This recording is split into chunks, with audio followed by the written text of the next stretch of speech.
الحمد لله الذي أبدع الأفلاك والأرضين والصلاة والسلام على من كان نبيا وآدم بين الماء والطين وعلى آله وأصحابه الطيبين الطاهرين. أما بعد، فأعوذ بالله من الشيطان الرجيم. بسم الله الرحمن الرحيم.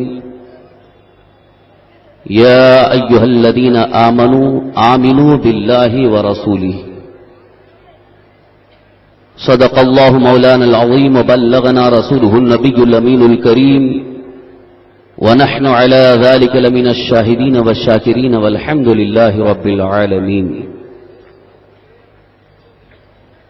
منبر رسول پر جلوہ فرما لائق عزت تعظیم و احترام علماء ملت اسلامیہ و حاضرین سنی اجتماع، برادران اہل سنت، قابل احترام بزرگوں، دوستو، السلام علیکم ورحمۃ اللہ وبرکاتہ.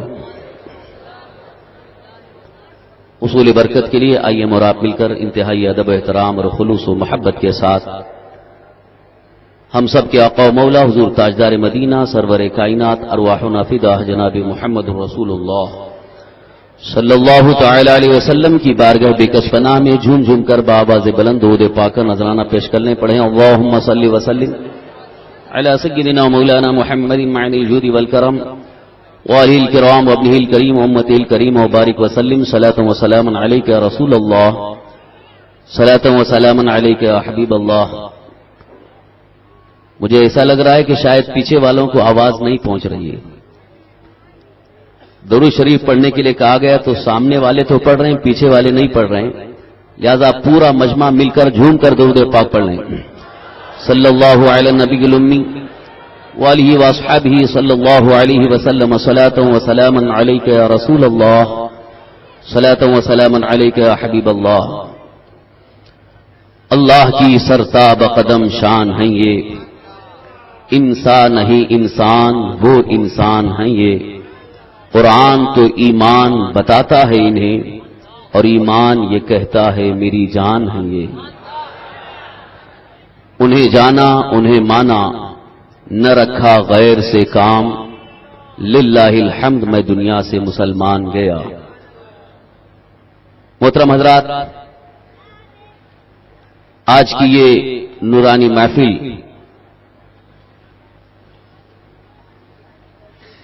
جس میں آپ اور ہم اکٹھا ہیں، اللہ عز و جل اور اس کے حبیب صلی اللہ علیہ وسلم کے ذکر پاک کے لیے اور دین سیکھنے کے لیے، مجھے بڑی خوشی ہو رہی ہے ان نوجوانوں کے چہروں کو دیکھ کر جو اللہ عز و جل اور اس کے حبیب صلی اللہ علیہ وسلم کے ذکر کی محفل کے لیے اور اللہ تعالی کے دین کو سیکھنے کے لیے یہاں پر چلے آئے. ورنہ آج کی رات کو دنیا برائیوں میں گزارتی ہے. آج کی یہ رات دنیا والوں کے لیے عیاشیوں کی رات ہے اور ساری برائیاں کر کے وہ نئے سال کا آغاز کرنے کی کوشش کرتی ہے. مگر آج الحمدللہ ہمارے سنی نوجوانوں نے یہ یہاں پر حاضر ہو کر یہ پیغام پیش کر دیا ہے دنیا والوں کو، ہم کسی اور کے نقش قدم پر نہیں چلنے والے ہیں، ہم اللہ والوں کے نقش قدم پر چلنے والے ہیں. اعلی حضرت عظیم البرکت امام اہل سنت مجدد دین و ملت امام احمد رضا علیہ رحمت و رضوان یہ پیغام دیتے ہیں اور بارگاہ مصطفیٰ میں عرض کرتے ہیں، یا رسول اللہ تیرے غلاموں کا نقش قدم ہے راہ خدا، تیرے غلاموں کا نقش قدم ہے راہ خدا، وہ کیا بہک سکے جو یہ سراغ لے کے چلے. آج میں چونکہ میرا عنوان کچھ اور تھا، لیکن ابھی حال ہی میں مجھے یہ عنوان دیا گیا اور چونکہ حالات کے پیش نظر اور کچھ بگڑے ہوئے ذہن و فکر رکھنے والے اس طرح کی باتیں اور تانا کشی کرتے ہیں، ان کا ایک مدلل جواب پیش کریں کہ آج پوری دنیا میں جہاں جہاں مذہب مقدس اسلام کے ماننے والے ہیں، جہاں جہاں اہل سنت و جماعت ہیں، وہاں اپنے امام کو، یعنی امام اہل سنت کو بڑے محبت بھرے لہجے میں خراج عقیدت پیش کرتے ہوئے یہ کہتے ہیں، ڈال دی قلب میں عظمت مصطفیٰ، سیدی اعلی حضرت پہ لاکھوں سلام۔ تو بعض لوگوں کو یہ شک اور شبہ یہ ہوا کہ اعلی حضرت تو سید نہیں تھے، ان کو سیدی اعلی حضرت کیوں کہا گیا؟ تو میں یہ سمجھوں گا شاید وہ نادانی میں یا لا علمی میں ایسی بات کہہ رہے ہیں، حالانکہ انہیں معلوم ہونا چاہیے کہ لفظ سید کے معنی وہی سید نہیں ہے جو عام طور پر آل رسول کے لیے بولا جاتا ہے، بلکہ عربی میں سید کے معنی آقا، سیدی اعلی حضرت پہ لاکھوں سلام، اس کا مطلب ہے اے ہمارے آقا آپ پر لاکھوں سلام۔ یہاں وہ سید مراد نہیں ہے جو آل رسول کے لیے بولا جاتا ہے، اس لیے ان لوگوں کو شاید یہ غلط فہمی ہوئی ہوگی۔ بہرکیف ایک دوسرا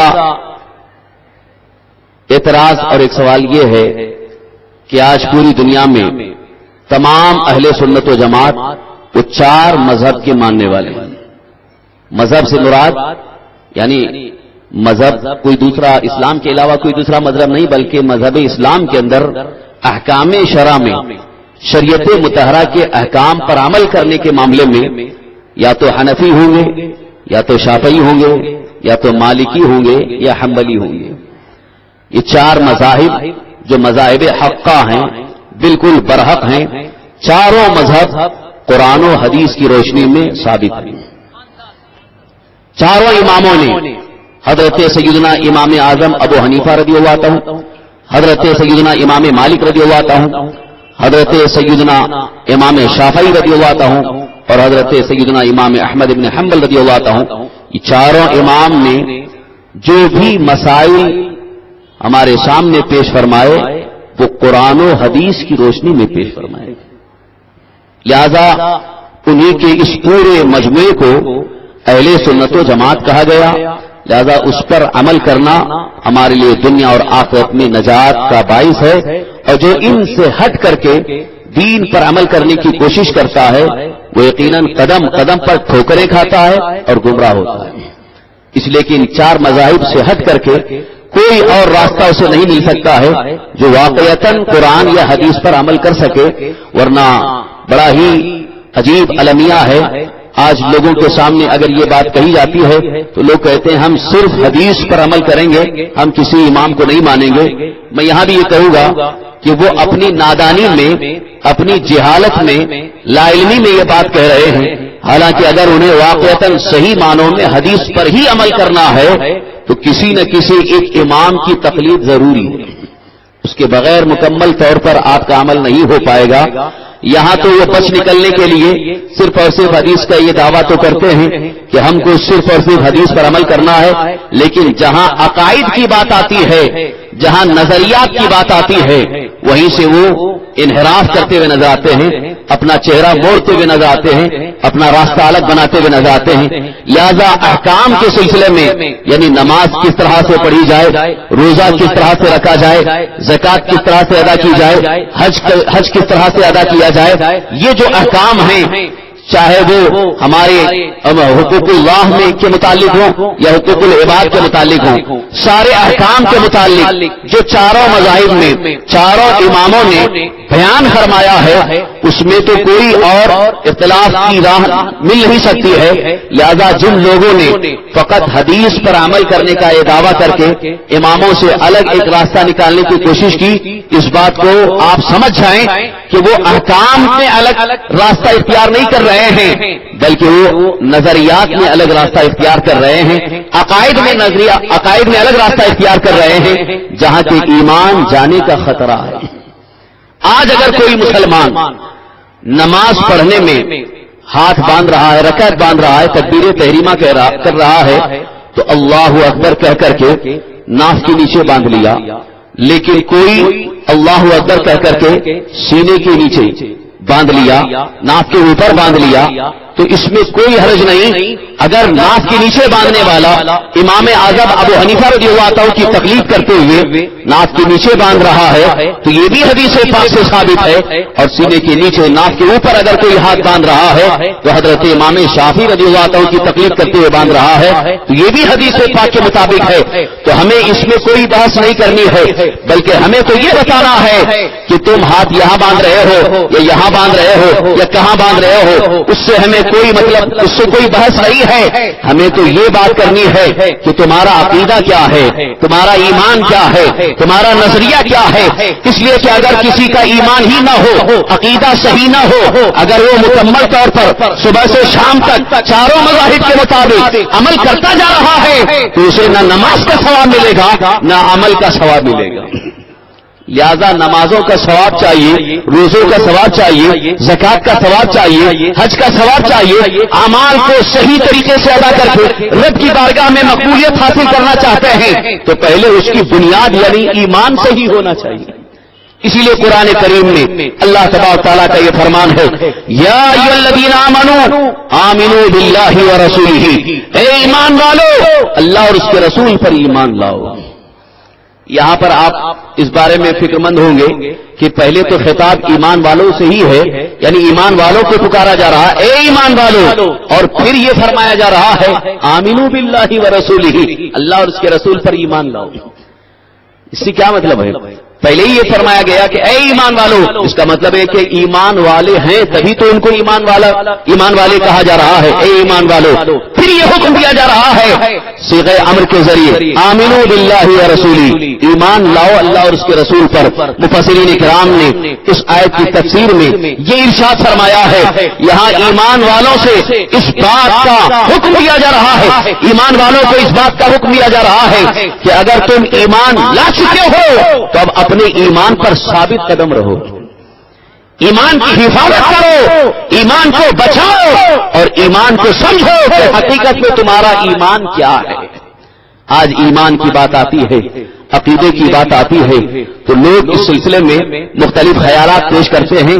کوئی کسی اور مسلک کی بات کر رہا ہے، کوئی کسی اور مسلک کی بات کر رہا ہے. مکتبہ فکر الگ ہو گئے، کوئی دیوبندی مکتبہ فکر والا ہو گیا، کوئی اہل حدیث مکتبہ فکر والا ہو گیا، کوئی اہل قرآن مکتبہ فکر والا ہو گیا، کوئی جماعت اسلامی مکتبہ فکر والا ہو گیا. یہ مکتبہ فکر یا مسلک الگ بنا لیا گیا ہے، مگر حقیقت میں ایمان کس کا ثابت ہے وہ ثابت کیا جائے. لہذا اس پورے بھرے مجمع کے اندر اگر ہم یہ کہتے ہیں تو بالکل وجہ کہتے ہیں کہ مسلک اعلیٰ حضرت ہی حقیقت میں ایمان کا نام ہے، مسلک اعلیٰ حضرت ہی حقیقت میں اسلام کا نام ہے.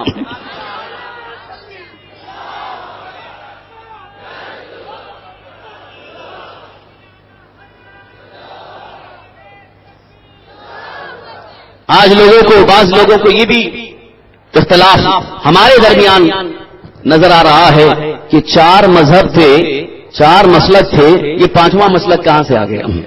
یہ بیوقوفی کا سوال ہے، یہ سمجھا ہی نہیں. یا ان لوگوں کی باتوں میں آ کر یا ان لوگوں کو دامے فریب میں آ کر اس طرح کی بات کوئی سنی کہہ رہا ہو. کسی سنی صحیح عقیدہ کو تو یہ جملہ کہنا ہی نہیں چاہیے، اس لیے کہ مسلک کا یہاں پر جو معنی اور مسلک کی جو بات کہی جا رہی ہے مسلک اعلیٰ حضرت، یہ مسلک کو امام احمد رضا کی طرف منسوب اگر کیا جا رہا ہے تو یہاں نسبت کو دیکھ کر کے تمہیں شاید اختلاف نظر آ رہا ہوگا، مگر یہاں پر مسلک اعلیٰ حضرت کا مفہوم اور مطلب مکمل طور پر ایمان کی شناخت ہے، ایمان کی پہچان، ایمان کی شناخت مسلک اعلیٰ حضرت سے ہے. اس لیے کہ جس دور کے اندر لوگوں نے یہ کہنا شروع کیا کہ اللہ کے رسول تاجدار مدینہ صلی اللہ تعالی وسلم کو علم غیب حاصل نہیں ہے، پیٹھ پیچھے کی خبر نہیں، دیوبندی مکتبہ فکر والے یہی کہہ رہے ہیں، غیر مقلد اہل حدیث مکتبہ فکر والے یہی کہہ رہے ہیں، جماعت اسلامی والے یہی کہہ رہے ہیں. ان لوگوں نے اپنا اپنا مسلک الگ بنا لیا، علم غیب مصطفیٰ کا انکار کرنے لگے. اس دور کے اندر اعلیٰ حضرت امام اہل سنت امام احمد رضا فاضل بریلوی رحمۃ اللہ نے بریلی شریف کی چٹائی پر بیٹھ کر کے یہ ثابت کیا اور کوئی غیب کیا جب سے نہ ہو بھلا، جب نہ خدا ہی چھپا تم پہ کروڑوں ضرور.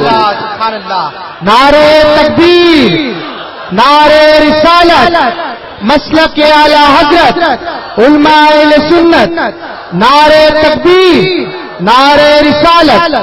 میرے آقا کے علم غیب پر نکتہ کر رہے ہو، نکتہ چینی کر رہے ہو، میرے آقا کے علم غیب پر اعتراض کر رہے ہو، میرے آقا کے علم غیب پر طرح طرح کی باتیں کر رہے ہو. اعلیٰ حضرت نے ان کو یہ دعوت دی ہے کہ اگر علم غیب کا ثبوت چاہیے تو بے شمار قرآن کریم کی آیات موجود ہیں، احادیث کریمہ موجود ہیں. یہی وجہ ہے کہ جب اعلیٰ حضرت عظیم البرکت مکہ مکرمہ پہنچے ہیں تو وہاں نجدیوں نے اعلیٰ حضرت کے سامنے یہ مسئلہ پیش کیا تھا. وہاں کے گورنر شریف مکہ سے کہا کہ ہندوستان کا ایک عالم احمد رضا آ رہا ہے جو رسول پاک کو علم غیب مانتا ہے، لہذا اس سے سوال کیا جائے اور اس سے ثبوت مانگا جائے. تو مکہ کے گورنر شریف مکہ نے اعلیٰ حضرت کو بلایا اور ان سے کہا کہ تم رسول کائنات صلی اللہ علیہ وسلم کے لیے علم غیب ثابت مانتے ہو، رسول کو اتنا علم غیب مانتے ہو، تو اس کے بارے میں ثبوت کیا ہے؟ تو اعلیٰ حضرت نے فرمایا مجھے تھوڑا وقت دیا جائے، میں سارے ثبوت پیش کر دوں گا. اعلیٰ حضرت عظیم البرکت رضی اللہ عنہ نے اس وقت جبکہ طبیعت علیم ہے مکہ مکرمہ کی سرزمین پر خانہ کعبہ کے سامنے بیٹھ کر 8 گھنٹے کے اندر الدولۃ المکیہ فی المادۃ الغیبیہ کے نام سے ایک عظیم کتاب پیش کر دی ہے. اور اس کتاب کو شریف مکہ کے گورنر کے سامنے جب کتاب پڑھی جا رہی ہے اس وقت سارے عرب کے بڑے بڑے مشہور علماء موجود تھے، بڑے بڑے فقہاء موجود تھے، بڑے بڑے دانشور موجود تھے، نجدی بھی موجود تھے. جب اعلیٰ حضرت کی کتاب پڑھی جا رہی ہے پڑھنے والا پڑھتا چلا جا رہا ہے، پڑھتا چلا جا رہا ہے. شریف مکہ نے اپنے دانتوں کے اندر انگلی چھما لی کہ جو دلیلیں احمد رضا نے پیش کی ہے آج تک ہماری نگاہوں سے نہیں گزری.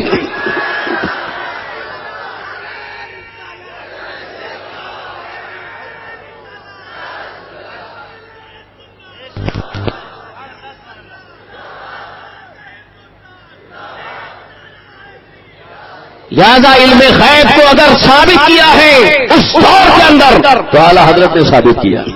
علم غیب مصطفیٰ پر آج بھی لوگ طرح طرح کی باتیں کرتے ہیں.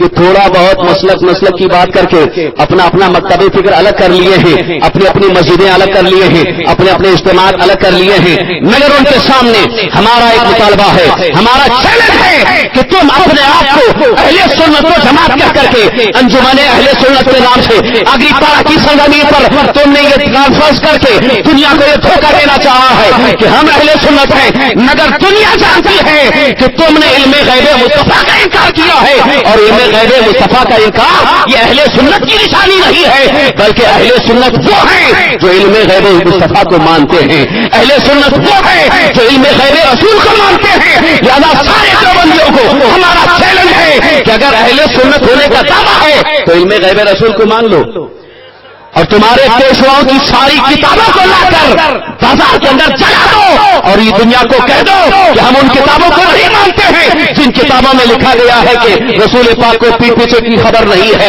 حفظ الایمان میں اشرف علی تھانوی نے لکھ دیا ہے کہ ان کے علم غیب کی ایسی تخصیص کیا ہے، ایسا علم تو جانوروں پاگلوں اور بہائم کو بھی ہے. معاذ اللہ رب العالمین اس اشرف علی تھانوی کے ماننے والی جماعت نے آج اہل سنت و جماعت کہہ کر کے دنیا کے نوجوانوں کو دھوکہ دینا چاہا ہے. اس لیے ہم کہتے ہیں کہ اہل سنت کے نام سے اگر دھوکہ دینے کے لیے کوئی جماعت آ رہی ہے تو دھوکہ نہ کہو، دھوکہ نہ کھاؤ، بلکہ یہ سمجھ جاؤ کہ جہاں مسلک اعلیٰ حضرت ہے وہیں ایمان ہے. سنیوں کو بھی دھوکہ دینے کے لیے اس طرح کی بہت ساری سازشیں پچھلے دور میں کی گئی ہے، آج بھی کی جا رہی ہے. یہ دشمنان رسول اپنا چہرہ بدل کر، اپنا لباس بدل کر، اپنا پیترا بدل کر ہمیشہ سامنے آنے کی کوشش کیے ہیں. لہذا آج الحمدللہ غلامان رسول ان کا حق جواب دینے کے لیے کافی ہے. اگر اہل سنت و جماعت ہونے کا دعویٰ ہے تو علم غیب مصطفیٰ کو بھی مان لو. اس لیے کہ اہل سنت و جماعت اسی جماعت کو کہا جائے گا جو صحابہ کرام رضوان اللہ تعالی عنہم کے عقیدے کے مطابق ہے.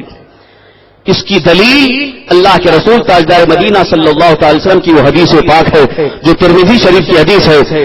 سرکار دو عالم صلی اللہ علیہ وسلم ارشاد فرماتے ہیں میری امت 73 فرقوں میں بڑھ جائے گی.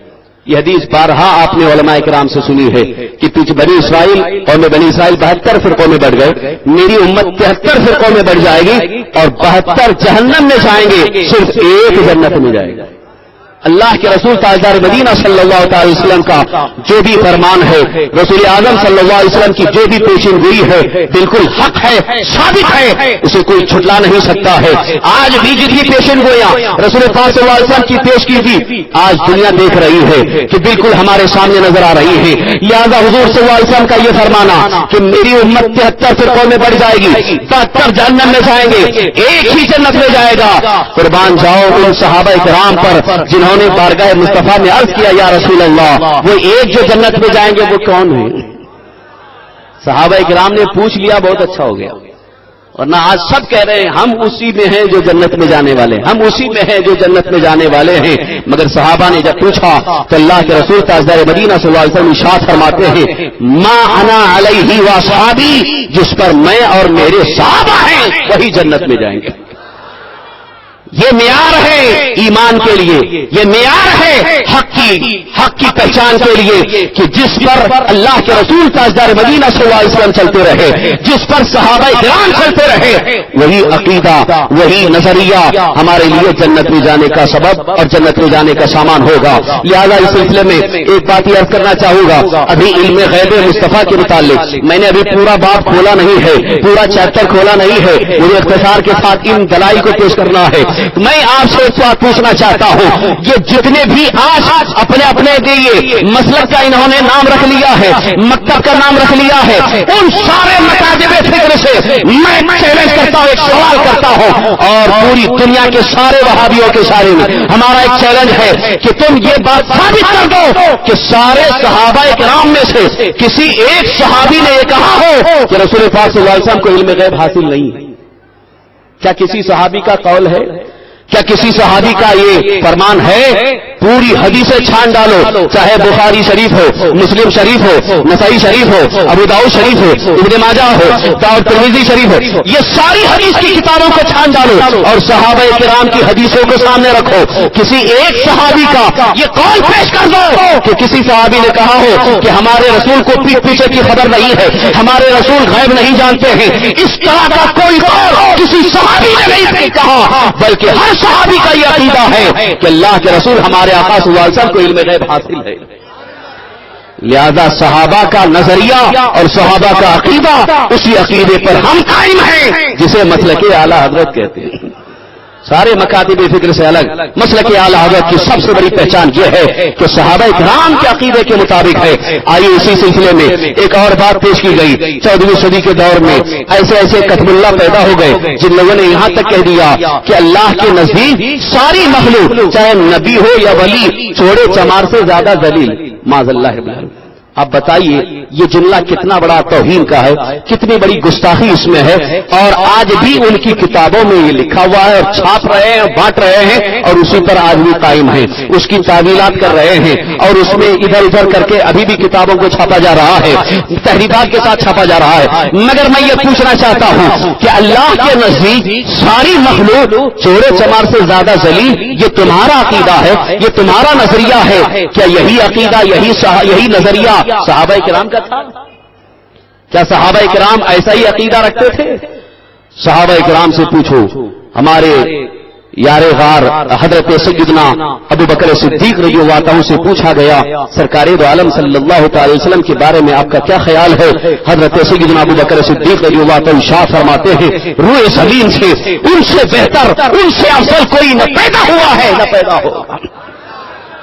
سارے صحابہ یہی فرما رہے ہیں۔ حضرت حسان بن ثابت انصاری رضی اللہ عنہ جو دربار مصطفیٰ کے شاعر ہیں، جو عظیم شاعر ہیں، جن کو بارگاہ نبوت میں اشعار پڑھنے کا شرف حاصل ہوا ہے، وہ حضرت حسان بن ثابت انصاری رضی اللہ عنہ عرض کرتے ہیں واجمل من کلم طرقت عینی واحسن من کلم طالب النساء خلقت مبرئا من كل عیب کانک قد خلقت کما تشاء۔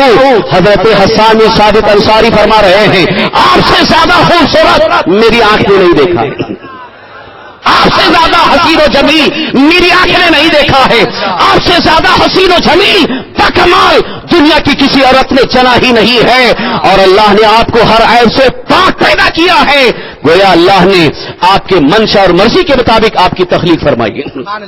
صحابی رسول کا عقیدہ ہے کہ اللہ کے رسول تاجدار مدینہ صلی اللہ علیہ وسلم سب سے افضل ہیں، سب سے بہتر ہیں، سب سے اعلیٰ ہیں. اور یہی عقیدہ حضرت سیدنا جبریل امین علیہ السلام کا بھی ہے کہ ان سے جب پوچھا گیا اے جبریل آپ نے سارے نبیوں کا دربار دیکھا، میرے بارے میں تمہارا کیا خیال ہے؟ تو حضرت جبریل نے بھی یہ عرض کیا یا رسول اللہ میں نے مشرق و مغرب کو چھان ڈالا، سارے بادشاہوں کا دربار دیکھا، نبیوں کی بارگاہ میں حاضری کی، مگر آپ جیسا میں نے نہیں دیکھا، آپ کے جیسا نہیں دیکھا.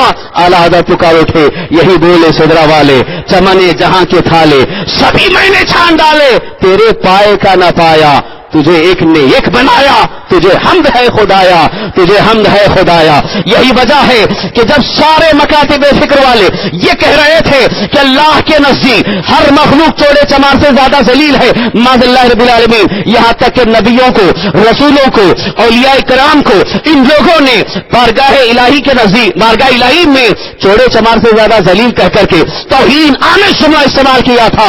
اس دور میں اعلیٰ حضرت امام اہل سنت نے بریلی شریف کی سرزمین سے یہ پیغام پیش کیا ہے، اور آج بھی ان کا وہ شعر پوری دنیا میں گونج رہا ہے.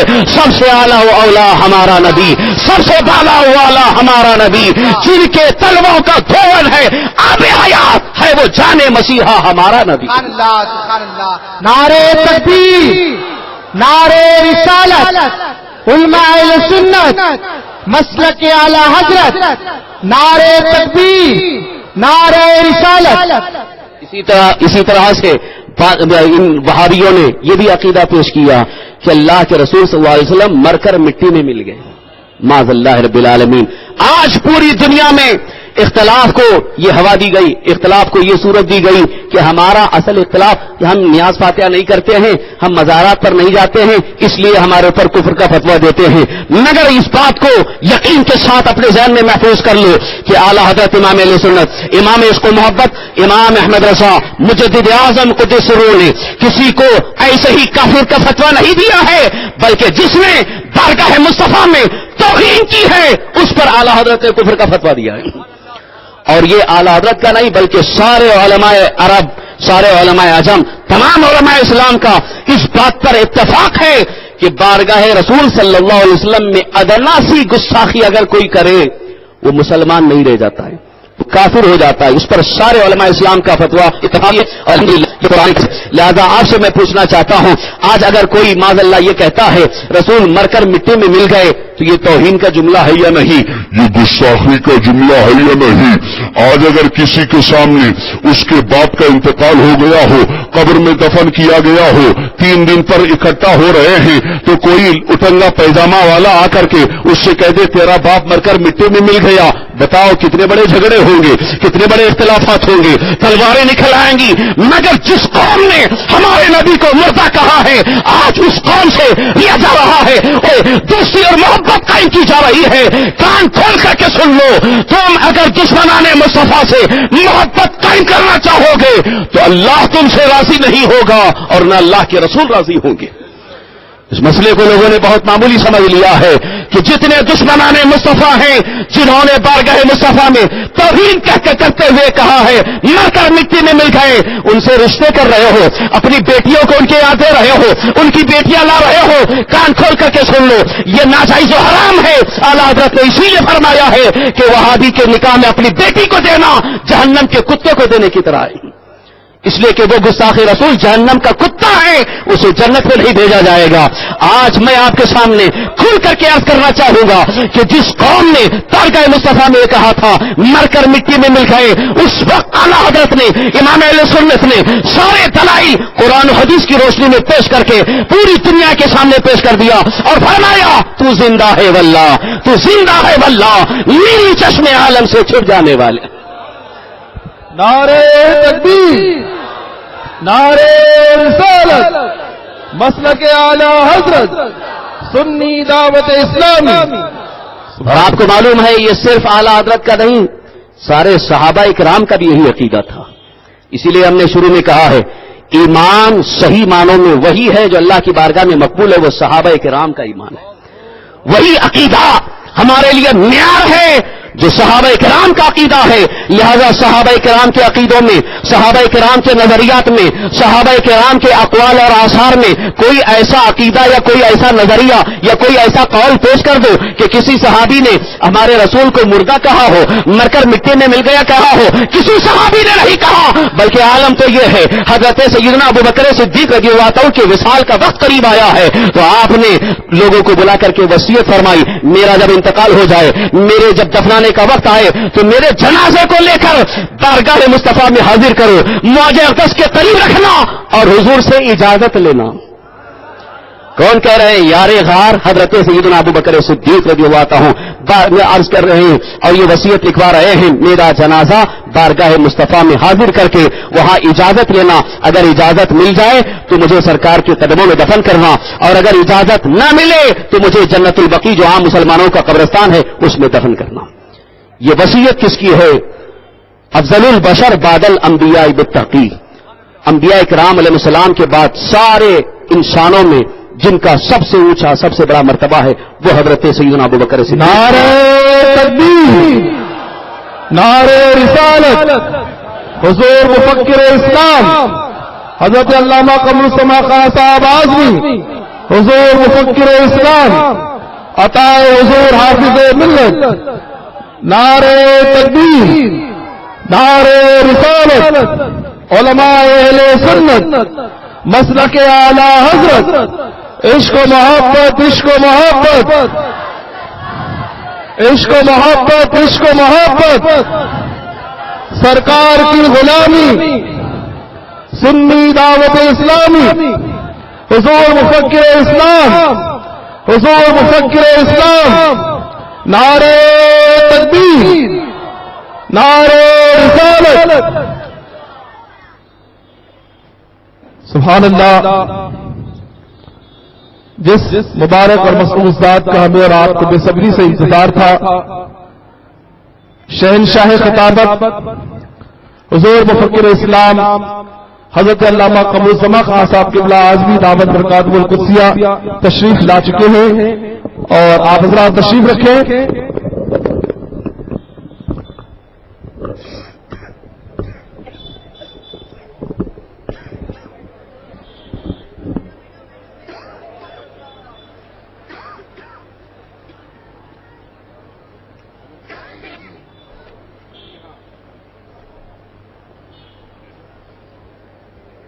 درود شریف پڑھ لیں. اللہم صلی وسلم علی سیدنا مولانا محمد معنی الجود والکرم وعلی الکرام وابنہ الکریم وبارک وسلم صلاۃ و سلام علیک رسول اللہ صلاۃ و سلام علیک حبیب اللہ. میں آپ کے سامنے عرض کر رہا تھا کہ یار غار سیدنا ابو بکر صدیق رضی اللہ عنہ نے اپنے وصال کے قریب یہ وصیت فرمائی کہ میرا انتقال ہو جائے، میرا جنازہ تیار ہو جائے تو اللہ کے رسول صلی اللہ علیہ وسلم کے معاج اقدس کے سامنے رکھنا. اسی سے آپ سمجھ سکتے ہیں کہ حضرت ابوبکر صدیق کا عقیدہ کیا ہے. اجازت لینے کی بات کہہ رہے ہیں، اس کا مطلب یہ ہے کہ حضرت ابوبکر صدیق جانتے ہیں ہمارے آقا زندہ ہیں. اجازت کس سے لی جاتی ہے؟ جو مر کر مٹی میں مل گیا ہو اس سے اجازت کیسے لی جا سکتی ہے؟ لہذا حضرت ابوبکر صدیق رضی اللہ عنہ نے وصیت فرمائی. اس وقت جتنے صحابہ تھے کسی نے یہ نہیں کہا کہ اے ابوبکر صدیق آپ ایسی وصیت کیوں کر رہے ہیں کہ اللہ کے رسول کا مٹی مل گئے. اللہ کسی صحابی نے کہا ایسا کوئی جملہ ایسا نہیں ہے، بلکہ اس وقت آپ کی وصیت صحابہ کرام نے جو سنا اور اس کو محفوظ کر لیا، یہاں تک کہ جب آپ کا وصال ہوا، آپ کا جنازہ تیار ہوا تو آپ کے جنازے مبارکہ کو معاج اقدس کے قریب رکھا گیا اور ادھر عرض کیا گیا. تو راوی بیان کرتے ہیں، تفسیر کبیر میں اس کا ذکر موجود ہے کہ اللہ کے رسول تاجدار مدینہ صلی اللہ تعالی علیہ وسلم کے قبر انور کا دروازہ خود بخود کھل گیا. دروازہ خود بخود کھل گیا اور اندر سے آواز آتی ہے ادخلوا الحبیب الی الحبیب، پیارے کو پیارے کے پاس لے آؤ. اس روایت کی روشنی میں عرض کرنا چاہوں گا کہ اللہ کے رسول تاجدار مدینہ صلی اللہ تعالی علیہ وسلم دیکھ رہے ہیں کہ یار غار کا جنازہ حاضر ہے، دیکھ بھی رہے ہیں اور اس بات کی تمنا جو ابو بکر صدیق نے کی ہے وہ بھی جان رہے ہیں کہ میرے یار غار کی تمنا یہ ہے کہ میرے پاس اسے دفن کیا جائے.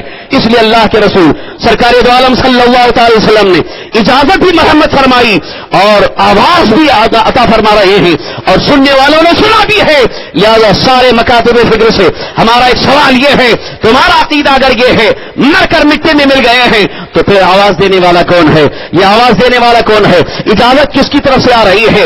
پتہ چلا کہ حضرت ابوبکر صدیق رضی اللہ عنہ اور سارے صحابہ کا یہی عقیدہ تھا کہ ہمارے نبی مر کر مٹی میں مل نہیں گئے ہیں بلکہ آج بھی قبر انور میں زندہ ہیں، آج بھی حیات کے ساتھ ہیں. اور اسی عقیدے کو امام اہل سنت اعلی حضرت مجددین ملت امام احمد رضا قدس روح اس طور پر پیش کرتے ہیں، تو زندہ ہے واللہ، تو زندہ ہے واللہ میری چشم عالم سے چھپ جانے والے. حیات نبی صلی اللہ تعالی وسلم کے حوالے سے صرف اور صرف یہ ایسی اٹھی ہوئی بات نہیں بلکہ مکمل دلائل کی روشنی میں اعلی حضرت نے پیش فرمایا ہے. اور آپ کے پیشو علماء اہل سنت نے، اکابر اہل سنت نے، بڑے بڑے بزرگان دین نے اس عقیدے کو واضح انداز میں پیش فرمایا ہے. اس کے باوجود بھی اگر کوئی قوم، کوئی جماعت نبی کو مردہ کہتی ہے تو آپ سمجھ جاؤ کہ ان کے پاس ایمان نہیں ہے، صحابہ کرام کے جیسا ایمان نہیں ہے. اسی لیے ہم نے اپنی شناخت کے لیے سارے مسالک اور سارے مکاتب فکر سے علیحدہ یہ امتیاز کے لیے ہم نے رکھا ہے کہ جو صحابہ کرام کے عقیدے کے مطابق ہوگا وہی مسلک اعلی حضرت ہے. صحابہ کرام کے عقیدے اور نظریے کے مطابق جو ہے وہی مسلک اعلی حضرت ہے. لہذا عقائد اور نظریات کے باب میں مسلک اعلی حضرت کی حیثیت کو آپ سمجھنے کی کوشش کریں. اس سلسلے میں طرح طرح کے اعتراضات اور طرح طرح کے سوالات قائم نہ کریں. میں بالخصوص اپنے سنی نوجوانوں کو یہ دعوت فکر دیتا ہوں کہ آپ اس معاملے کو سمجھنے کی کوشش کریں. دشمنوں کے بہکانے کی وجہ سے، دشمنوں کے دامے فریب میں پھنسنے کی ضرورت نہیں ہے. الحمدللہ آج بھی غلامان رضا علماء اہل سنت کی شکل میں موجود ہیں. بے شمار علماء اہل سنت، بڑے بڑے عظیم باصلاحیت علماء موجود ہیں. ان کے پاس آ کر کے آپ مسلک اعلی حضرت کیا ہے اس کو سمجھنے کی کوشش کریں. وقت دیں، انشاءاللہ آپ کو بھرپور دلائل کی روشنی میں یہ بتایا جائے گا. لہذا اسی عقیدے کی روشنی میں ایک آخری پیغام بھی دینا چاہوں گا کہ آج کل لوگوں نے اپنے مساجد، اپنے اداروں کے اندر ان دشمنانے رسول صلی اللہ تعالی وسلم کو اس طرح سے مقام دینے کی کوشش کر رہے ہیں جبکہ ان کا عقیدہ، ان کا نظریہ مکمل طور پر صحابہ کرام کے عقیدے اور نظریے کے خلاف ہے. لہذا جہاں تک ہو سکا آج ہمارے بعض نادان اور لا علم یعنی کم پڑھے لکھے سنی والوں نے ان کی رشتہ کی اور رشتہ داری بھی کیا. لہذا اب معلوم ہونے کے بعد ہرگز ان سے رشتہ نہ کیا جائے اور جہاں تک ہو سکے ان سے دور رہنے کی کوشش کریں، رشتہ ناتا نہ کریں اور خاص کر اپنے مساجد اہل سنت کے اندر ان کا اعلان نہ کریں. اس لیے کہ اگر مسجد اہل سنت کے اندر ان کا اعلان ہو رہا ہے تو یہ بہت بڑا جرم بھی ہے، بہت بڑا گناہ ہے. اس لیے کہ ہماری شریعت مطہرہ کی روشنی میں فاسق کی تعظیم جائز نہیں ہے. لہذا ان کا اعلان کر کے ان کو کسی طرح سے ان کو تعاون پیش کرنا یہ ہرگز جائز نہیں ہے. لہذا آپ سے گزارش ہے، بالخصوص مساجد کے ذمہ داران سے اور ٹرسٹیوں سے اور اداروں کے ذمہ داران سے میری گزارش ہے کہ ہر طرح سے اپنے آپ کو خالص اہل سنت و جماعت ثابت کرنے کی کوشش کریں. اور یہی اصل ایمان ہے، یہی عین ایمان ہے. اور رب تبارک تعالیٰ کی بارگاہ سے یہی ہمیں پیغام ملا کہ اپنے ایمان کی حفاظت کرو، اپنے ایمان پر ثابت قدم رہو اور یہی تمہارے لیے باعث نجات ہے. اور جس کا خاتمہ ایمان پر ہوگا اسی کے لیے نجات ہے. یہ بات آخری یاد رکھیں. اللہ کے رسول تاجدار مدینہ ہمارے آقا صلی اللہ تعالی وسلم ارشاد فرماتے ہیں انما الاعمال بالخواتیم، سارے اعمال کا دار و مدار خاتموں پر ہے. اگر خاتمہ ایمان پر ہوا تو زندگی بھر کے کیے ہوئے سارے اعمال کا ثواب ملے گا، اور اگر خاتمہ ایمان پر نہیں ہوا تو کسی بھی عمل کا ثواب نہیں ملے گا، سارے اعمال برباد ہو جائیں گے. قبر میں بھی تکلیفیں، حشر میں بھی، اور اس کے بعد جو کچھ بھی معاملہ اللہ رب العزت کی بارگاہ میں ہوگا. لہذا آج یہ دنیا ہمارے لیے دارالعمل ہے، اس میں اچھے اعمال بھی کریں اور اپنے ایمان، اپنے عقیدے اور اپنے مسلک کی حفاظت کی کوشش کریں تاکہ کوئی بھی بدعقیدہ آپ کے ایمان پر ڈاکہ نہ ڈالے اور آپ کے ایمان کو چھیننے کی کوشش کرے. اعلیٰ حضرت امام علیہ سنت کا یہ پیغام اپنے دلوں میں محفوظ کر لو، نشر کر لو. ایمان کی حفاظت چاہتے ہو تو اللہ کے رسول صلی اللہ علیہ وسلم کے جتنے بھی مقدس غلام یعنی اولیاء کاملین ہیں ان کے نقش قدم پر چلو. ان کے دامن کو مضبوطی سے تھام لو. اعلیٰ حضرت بارگاہ مصطفیٰ میں عرض کرتے ہیں تیرے غلاموں کا نقش قدم ہے راہ خدا, تیرے غلاموں کا نقش قدم ہے راہ خدا, وہ کیا بہک سکے جو یہ سراغ لے کے چلے. اللہ تبارک و تعالی ہم سب کو اپنے حبیب صلی اللہ علیہ وسلم کے صدقے میں ایمان پر زندہ رکھے, ایمان پر قائم رکھے اور مسلک اعلیٰ حضرت پر تسلط عطا فرمائے اور اسی پر ہمیں خاتمہ عطا فرمائے. وما علینا الا البلاغ المبین. واخر دعوانا الحمدللہ رب العالمین. السلام علیکم ورحمۃ اللہ وبرکاتہ.